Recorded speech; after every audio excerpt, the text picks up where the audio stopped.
মমতা ব্যানার্জি তো রাকেশ রোশনকেও অনেক জায়গায় পাঠিয়ে দিয়েছিল, তো মমতা ব্যানার্জি কি বলছে তার সাথে আলটিমেটলি কি সত্যি কিছু এসে গেল? সবাই প্রতিকূল না, সবাই ঋতব্রত না, অনেকেই কিন্তু বিমান বোস, যাদের দেখে আমরা রাজনীতিতে এসেছি, যাদের দেখে আমার মনে হয় যে আমি রাজনীতিটা কেন করব, এই কথা নড়চড় হবে না। Let's wait and watch. Last কিছুদিন ধরে অনেক রকম প্রেজাম্পশন, অ্যাজাম্পশন, প্রেডিকশন সবাই করছেন, মানে সবাই সবার মতো করে ভাবছেন। এবং গতকাল মুখ্যমন্ত্রী, এক্স মুখ্যমন্ত্রী মমতা ব্যানার্জি যে কথাটা আহ্বান জানিয়েছেন যে সব পার্টিকে, তার মধ্যে বাম পন্থারও নাম নেওয়া হয়েছে সিপিআইএম এ।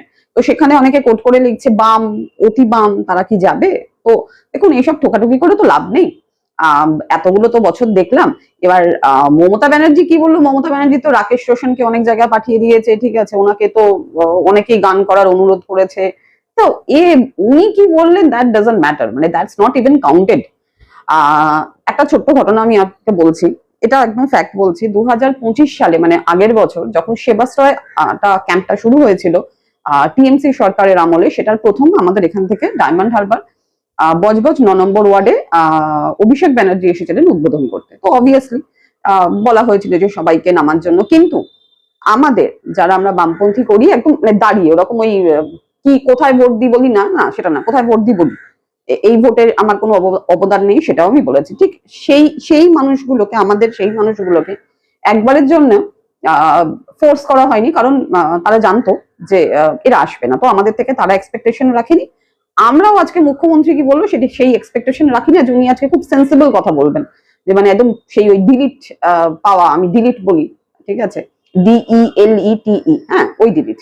তো উনি কি বললেন সেটাও এক্সপেকটেশন আমি রাখি না, উনি ভুলভালই বকবেন, সারা জীবন বকে এসছেন। এনিওয়ে, তো একটা জিনিস জানবেন, এত বছর তো দেখলাম প্রত্যেক দলে এরকম প্রতিকূল, এরকম ঋতব্রতরা থাকে, কিন্তু এক্সেপশনাল কেস ইজ দ্যাট যে আমরা কখনো প্রণামী বাক্সে কোনো প্রণামী দিয়ে সেটা আর ফেরত নিই না।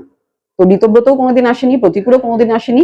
এটা একদম ওয়ান ওয়ে রাস্তা, একবার যদি যাও বিদায়, টাটা, আর আসতে হবে না। তো এই পন্থায় বিশ্বাস করি, এবং এখনো এই বামপন্থীটা করি, তাদের দেখে, বিমান বাবুকে দেখে রাজনীতি করি, সেই আদর্শে বিশ্বাস করি, সেই কথায় বিশ্বাস করি। তো আগে থেকে কিছু না ভেবে দেখুন না কি হয়, সবকিছু আগে থেকেই নিজের মতো জাজমেন্ট করে নেওয়ার থেকে একটু wait and watch, let's see what happens. কিন্তু একটা কথা দিলাম, যেখানে সেদিন স্ট্যান্ড ছিলাম, ভোটের সময় স্ট্যান্ড ছিলাম, ভোটের রেজাল্টের পরে স্ট্যান্ড ছিলাম, এখনো exactly I am standing at the same position, we are standing at the same position যারা বামপন্থী করি, যে এটা এখানেই আমরা থাকবো, এই রাস্তাতেই থাকবো, এই মাটিতেই থাকবো। আর দয়া করে প্লিজ সব বিষয় না এক্সট্রা টিপ্পনি কাটার দরকার নেই, সেগুলো আমরা বুঝে নেব। লাল সালাম।